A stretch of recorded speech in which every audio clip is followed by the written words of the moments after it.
आपल्या डोळ्यांची काळजी घेणारं हक्काचं आणि विश्वसनीय ठिकाण म्हणजेच संदेश चष्माघर. संदेश चष्माघर घेऊन आलंय महाधमाका ऑफर. आता 2 ब्ल्यू कट चष्मे फक्त 1999 रुपयात. ऑफर कालावधी 15 मे ते 15 जून 2026. कोणत्याही 2 फ्रेम्स उत्कृष्ट लेन्ससह फक्त आपल्या संदेश चष्माघरमध्ये, आणि त्याही मिळतायत फक्त आणि फक्त 1999 रुपयात. ठिकाण प्रवरा मेडिकलच्या वर बस स्टँड संगमनेर. संपर्क 9150 290 290. आपल्या चंदनापुरी गावामध्ये हा आजचा जो काही उत्सव आहे तो अतिशय सर्वांच्या उपस्थितीमध्ये अतिशय चांगल्या माना सन्मानात या ठिकाणी पार पडत आहे. बऱ्याच दिवसापासून या ठिकाणी आनंदवाडी येथील शाहूनगर असेल, चंदनापुरी येथील सिद्धार्थनगर असेल, तसेच आपल्या चंदनापुरी गावठाणातील आंबेडकर नगर असेल आणि त्याचबरोबर समस्त ग्रामस्थ यांच्या सर्वांची या ठिकाणी एक अगदी मनापासून इच्छा होती की आपल्या या ठिकाणी गावामध्ये संविधान कट्टा होणं गरजेचं आहे. त्या ठिकाणी आपण वेळोवेळी झालेल्या ग्रामसभेमध्ये आणि मासिक मीटिंगमध्ये सर्वांच्या या ठिकाणी मनोमन उतरेल अशा पद्धतीचा अतिशय सर्वांना या ठिकाणी आदरपूर्वक असा या ठिकाणी आपण ठराव करू. आज ही जी जागा आहे ही जागा आपण संविधान कट्टा आणि चौक सुशोभीकरण या निमित्ताने या ठिकाणी सर्व समाजासाठी, सर्व ग्रामस्थांसाठी या ठिकाणी प्रदान करत आहोत. आणि खऱ्या अर्थाने आपण या ठिकाणी आज संविधान कट्टा व चौक सुशोभीकरण नियोजित जागा आणि या ठिकाणी जो काही ध्वजारोहण आहे याचा सर्वांच्या शुभ हस्ते या ठिकाणी आपल्याकडे आदरणीय गोविंद भाऊ असतील, विजू भाऊ असतील, सर्वांच्या हस्ते. आणि खऱ्या अर्थाने या कामासाठी ज्या महिला भगिनींनी अतोनात या ठिकाणी कष्ट केले, हा कार्यक्रम जो आजचा आहे, हा जो सोहळा आपल्या चंदनापुरी गावामध्ये होत आहे, या सर्व महिला भगिनीच्या या माता रमाई महिला मंडळ अध्यक्ष या ठिकाणी सुगंधाबाई बालराव असेल, सरूबाई बालराव असतील, शैलाताई बालराव असतील आणि त्यांना वेळोवेळी सहकार्य करणाऱ्या सर्वच्या सर्व महिला, या ठिकाणी गावातील सर्व महिलांचा या ठिकाणी खऱ्या अर्थाने आभार व्यक्त करतो. आणि या महिलांच्या संकल्पनेला आपण सर्वांनी खऱ्या अर्थाने पाठिंबा देऊन पाठबळ दिलं. या ठिकाणी सर्वांची या महिलांसाठी आपण सर्वांनी एकदा जोरदार टाळ्या वाजवायचे. आणि अशाच पद्धतीने आपल्या गावामध्ये प्रत्येकात जे का रंजले गांजले त्याची म्हणे जे आपुले या उक्तीप्रमाणे सर्वांनी कुठल्याही पद्धतीचा जात वाद धर्म भेदभाव सगळ्या गोष्टी बाजूला करून सर्वांनी गुण्यागोविंदांनी एकत्र येऊन आपल्या या ठिकाणी गावचा विकास, समाजाचा विकास आणि सर्वांचा विकास करण्यासाठी कटिबद्ध असायचं आहे. मी सर्वांना या ठिकाणी पुन्हा एकदा सांगू इच्छितो की हा या ठिकाणी जो कट्टा झालेला आहे हा या ठिकाणी तात्पुरत्या स्वरूपात आजच्या पोझिशन मध्ये आहे. इथं आपण चांगल्या पद्धतीचं 1,00,000-2 लाखाचं काम या ठिकाणी आपण नियोजित केलेलं आहे. आणि आपण सर्वांनी मिळून या ठिकाणी लोकसहभागातून असेल, काही इतर नियोजनातून असेल, हा इथं आपण तो नियोजित करणार आहोत. मग त्या ठिकाणी छत्रपती शिवरायांचं जे ऑल ओव्हर आहे त्याचं देखील एक राऊंडेड गोल भित्तीचित्र, डॉक्टर बाबासाहेब आंबेडकरांचं देखील राऊंडेड भित्तीचित्र, मागं आपल्यावर जे काही चक्र आहे आपल्यावर ते चक्र होते आणि संविधान कट्टा प्लस या ठिकाणी त्याच्यावर चांगल्या पद्धतीचं सुशोभीकरण सर्वांना विचारात घेऊन आपण हा या ठिकाणचं नियोजन करणार आहोत. आणि कुठल्याही पद्धतीने रस्त्याला किंवा आपल्याला वाहतुकीला अडचण येणार नाही याच्यावर सर्वांनी या ठिकाणी आपण दखल घेऊनच हे बंडोबंत काम करणार आहोत. आणि पुढील कामासाठी सर्वांनी योगदान काय जे असेल ते या ठिकाणी श्रमरूपी असेल आणि आर्थिक रूपात देखील या ठिकाणी द्यायचं आहे. मी पुन्हा एकदा सर्वांचं त्रिवार या ठिकाणी आभार व्यक्त करतो आणि पुढील कार्यक्रमासाठी आपल्याला वाटचाल करायची आहे. पुन्हा एकदा सर्वांना मी विनंती करतो की जय घोष करायचा आहे डॉक्टर बाबासाहेब आंबेडकरांचा. तर आज चंदनापुरी गावामध्ये आपण जो काय उपक्रम राबवला आणि आपण म्हणण्याऐवजी आमच्या या महिला भगिनींनी जो काय कार्यक्रम हाती घेतला ते पाहून मला अत्यंत आनंद होत आहे. महिलांनी ही जे काय चंदनापुरी गावामध्ये हा एक वेगळा इतिहास घडण्याचं काम केलं ते पाहून त्यांना धन्यवाद देतो. कारण तो काळ, ती परिस्थिती, तो इतिहास, तो भूगोल, त्यावेळेला बाबासाहेबांनी हिंदू कोड बिल लोकसभेमध्ये मांडलं होतं आणि त्या हिंदू कोड बिल मध्ये बाबासाहेबांनी त्या लोकसभेच्या कोड बिल मध्ये सांगितलं गेलं का माझ्या महिला, माझ्या असलेल्या सगळ्या महिला आणि माझ्या महिलाला समान दर्जा मिळाला पाहिजे, समान हक्क मिळाला पाहिजे, समान वागणूक मिळाली पाहिजे, समानती प्रत्येक ठिकाणी हक्कदार व्हायला पाहिजे आणि ते बिल बाबासाहेबांनी त्यावेळेला मांडलं. आज मला तुम्हाला तेच सांगायचं आहे, ते जरी बिल मांडलं असेल पण त्या बिलाची आज प्रतिकृती आज आमच्या चन्नापुरी गावामध्ये मला मिळून दिसून येते.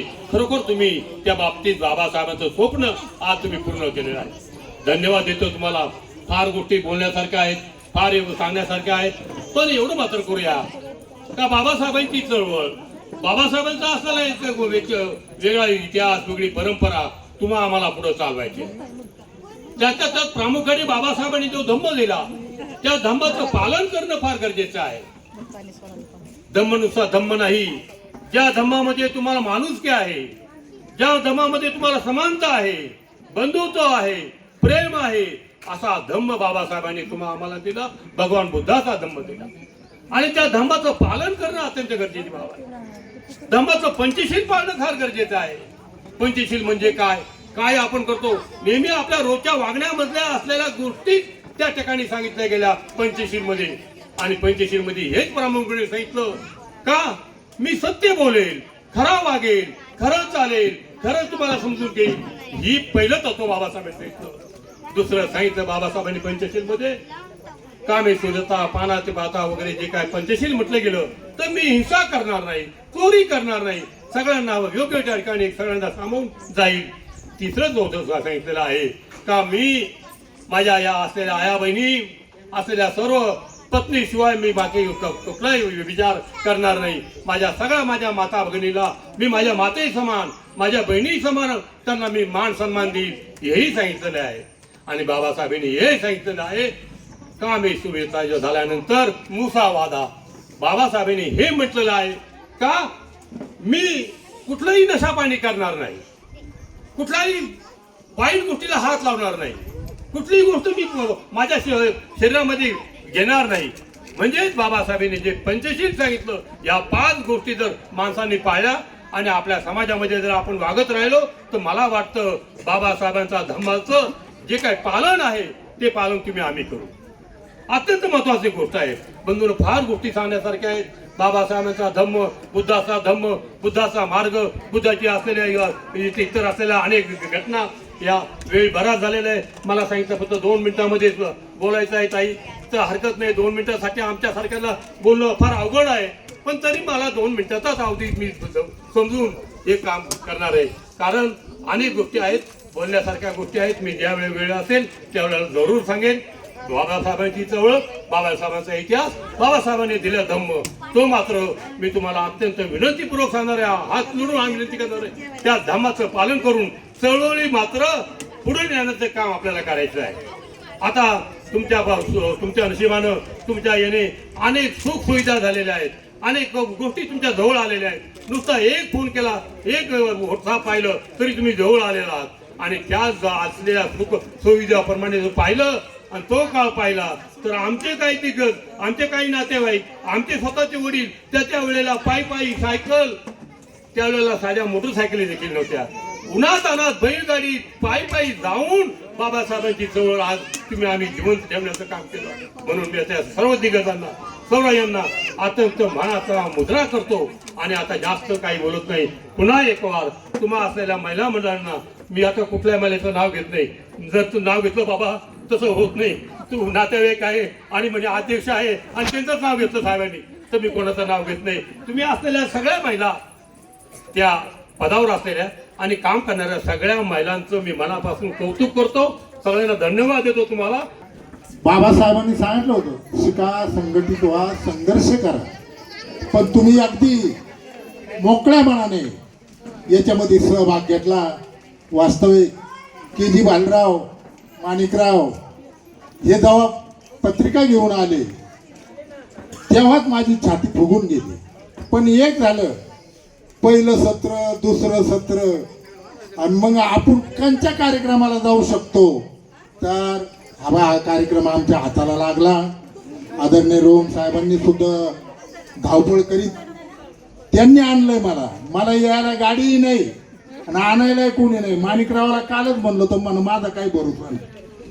तो मग यायचं होतं मला, मी या कार्यक्रमाला आलो. माझ्या सर्व परिसराच्या वतीनं, पंचकृषीच्या वतीनं ह्या कार्यक्रमाला मी मनपूर्वक शुभेच्छा देतो. जयंतीला फक्त विहार खोललं, पूजा अर्चा केली म्हणजे बुद्ध विहाराचं स्वरूप, बुद्ध विहाराचं जे प्राधान्य ते संपत नाही. आपण बऱ्याचदा बघतो बघा, आता मी तर महाराष्ट्रभर फिरतो, अशा कार्यक्रमाला मी बऱ्याच ठिकाणी जातो. विहाराचं उद्घाटन असतं, मूर्तीची स्थापना असते, परंतु तो दिवस जर सोडला त्याच्यानंतर पुन्हा त्या विहाराकडे लवकर लक्ष दिलं जात नाही. त्याच्यानंतर जर पुन्हा असा प्रचार प्रसार दौऱ्यान जर त्या गावामध्ये पुन्हा जाण्याचा योग आला, आजच्या दिवशीची जी बुद्ध विहाराची स्थिती आहे ती पुन्हा बघायला मिळत नाही. म्हणजे सांगायचं तात्पर्य असं की आपण बुद्ध मूर्ती स्थापना करतोय, आपण विहाराचं उद्घाटन करतोय, तर त्याचं पावित्र्यता आपल्याला कायमस्वरूपी जपता आली पाहिजे. बरोबर ना. आता आपण सुरुवातीला आपण बघा पंचशील घेतलं, त्यानंतर पूजापाठ केला. मी तुम्हाला बोललो की याच्यातलं सर्वांनाच काही समजलं असेल असंही नाही. तर मला सांगा, माणसाच्या 3 मूलभूत गरजा कोणत्या आहेत? चौथी झाली मोबाईल. परंतु याच्याही पलीकडे 3 गोष्टी अशा आहेत की ज्या माणसाने कितीही पैसा कमवला, कितीही संपत्ती कमवली, कितीही धन दौलत कमवली, तर त्या 3 गोष्टी तो विकत घेऊ शकत नाही. कोणत्या असतील त्या 3 गोष्टी? सुख, शांती आणि समाधान. घेऊ शकतो आपण, विकत नाही. म्हणजे सुख, शांती, समाधान जर कशामध्ये असेल तर हे सुख, शांती, समाधान बुद्ध तत्वज्ञानामध्ये. बरोबर ना. आता आपलं तुम्हाला जर विचारलं की आपण सगळे कार्यक्रम करतो, प्रत्येक जण सांगाल म्हणते आपण सगळे कार्यक्रम आपल्या धम्माच्या मार्गाने करतो. आपल्याला तथागत बुद्ध दिसतात, आपल्याला बाबासाहेब दिसतात, आपल्याला इतरत्र सर्वच महापुरुषही दिसतात. बरोबर ना. परंतु आपण म्हणतो, आपण प्रत्येक ज्यांना त्या गोष्टीला नाव देतो बघा, धम्मदान म्हणतो, धम्मभोजन म्हणतो, धम्म सोहळा म्हणतो, ज्यांना त्या गोष्टीला आपण नाव काय देतो? धम्म. परंतु तो धम्म म्हणजे नेमकं काय आपल्याला अद्याप कळलंय का? मग तो धम्म म्हणजे नेमकं काय हे आपल्याला सुरुवातीला कळणं गरजेचं आहे. आता आपण या मंडपाखाली बसलोय, आपल्या डोक्यावरती सूर्य आहे. जर आपल्या डोक्यावर आता हा मंडप नसता तर आपल्याला काय लागलं असतं? ऊन लागलं असतं. सूर्याचा धर्म काय? सगळ्यांना सारख्या प्रमाणात प्रकाश देणं. मग सूर्य आम्हाला जास्त तुम्हाला कमी देणार असं आहे का? नाही. पाण्याचा धर्म काय? सगळ्यांची तहान भागवणं. जे पाणी ज्या प्रमाणात आमची तहान भागवतोय तेवढंच तुमची तहान भागवतोय. तसंच धम्माचं काम आहे. धम्म कोणा एका विशिष्ट जाती धर्मासाठी नाही. तथागत भगवान बुद्धांचा धम्म हा आचरणिक धम्म आहे आणि जो त्याचं आचरण करतो त्याला साक्षात्कार लाभ झाल्याशिवाय राहत नाही. त्याची येणारी पिढी पुन्हा अधोगतीकडे जात नाही. आता मला सांगा, आपण आयुष्यभर आपण आपलं संपूर्ण जीवन जगत असताना आपण मी माझं करून जीवन जगतो बघा. मी म्हणजे माझं घर, माझी बायको, माझी मुलं, सर्व काही जे ते माझी संपत्ती. बरोबर ना. तर मला सांगा, मी म्हणजे नेमकं काय? कोणी सांगू शकेल का? मी म्हणजे नेमकं काय? आता आपलं पूर्ण शरीर आहे. आपला हात म्हणजे मी का? आपला पाय म्हणजे मी का? आपला डोळा म्हणजे मी का? मग मी म्हणजे नेमकं काय? बरोबर ना. आपण जन्माला आल्याबरोबर सुरुवातीचा घेतला काय? सुरुवातीला काय घेतलं? जन्माला आल्याबरोबर श्वास. आणि अंतिम क्षणी पुन्हा निसर्गाला दिला काय? श्वास. म्हणजे मी म्हणजे कोण? श्वास. आणि त्या श्वासोश्वासावर लक्ष केंद्रित करणं, त्या श्वासोश्वासावर लक्ष देणं, आपल्या स्वतःच्या चित्ताला शुद्ध करणं, हे आपल्याला कुणी शिकवलंय? तथागत भगवान बुद्धांनी. म्हणजे इतका साधा, सोपा, सरळ तथागत भगवान बुद्धांचा धम्म आहे. म्हणजे धम्म समजायचा झाला तर समुद्र एवढा खोल आणि रुंदवरही धम्म आहे. आणि धम्म समजायचा झाला की डोळ्याची पापणी झाकून उघडावा इतका साधा, सोपा आणि सरळ धम्म आहे. तो धम्म, आपण त्या धम्माची परिभाषा आपण सुरुवातीला समजून घेणं गरजेचं आहे. भगवान बुद्ध म्हणतात बघा, धम्म हो नवा नवा, दुःखावरील ती दवा, मी सांगतो म्हणून नव्हे, स्वतः तुम्ही अनुभवा, स्वतः तुम्ही अनुभवा. दुःखाने विश्व सारे हे तुडुंब भरले आहे रे, व्याधी व्यथा आणि मरण तुझीच वाट पाही रे. जीवन प्रवासी मानवा, विसावा शांतीचा हवा. मी सांगतो म्हणून नव्हे, स्वतः तुम्ही अनुभवा, स्वतः तुम्ही अनुभवा. तथागत बुद्ध काय म्हणतात की मी सांगतो म्हणून नाही, तर तुम्ही स्वतः अनुभव घ्या, तुम्ही स्वतः सत्य काय आहे ते जाणा, तुम्ही स्वतः सत्याचा शोध घ्या, त्यानंतर मी दिलेल्या धम्माच्या मार्गाने तुम्ही आरूढ व्हा. तर तथागत बुद्धांचा धम्म हा शुद्ध स्वरूपात आपण समजून घेणं गरजेचं आहे. आता विहाराची आपण उद्घाटन सोहळा करत आहोत, आज मूर्ती स्थापनाही आपण करणार आहोत. आतापर्यंत जी समोर वंदना पूजापाठ झाली, तुम्ही ती संपूर्ण पाठही केली, सकाळी म्हटले, दुपारी म्हटले, संध्याकाळी म्हटले. कदाचित असं होणार नाही, कारण परंतु मला महाराष्ट्रभराची परिस्थिती माहिती आहे, परंतु तरी देखील तुम्ही पूर्ण बुद्ध वंदना पाठ करून घेतली, सकाळी दुपारी संध्याकाळी बुद्ध वंदना म्हटले, तर तुम्हाला सुख शांती समाधान मिळेल का? मिळेल का? तर तुम्ही सकाळ दुपार संध्याकाळ फक्त आणि फक्त बुद्ध पूजापाठ करून तुम्हाला कदापि सुख शांती समाधान मिळणार नाही. पुन्हा आपण सुरुवातीच्या विषयाकडे आलो. तथागत भगवान बुद्धांचा धम्म हा आचरणिक धम्म आहे. तुम्ही नुसतं पूजापाठ केलं तर तुम्हाला सुख शांती समाधान मिळणार नाही.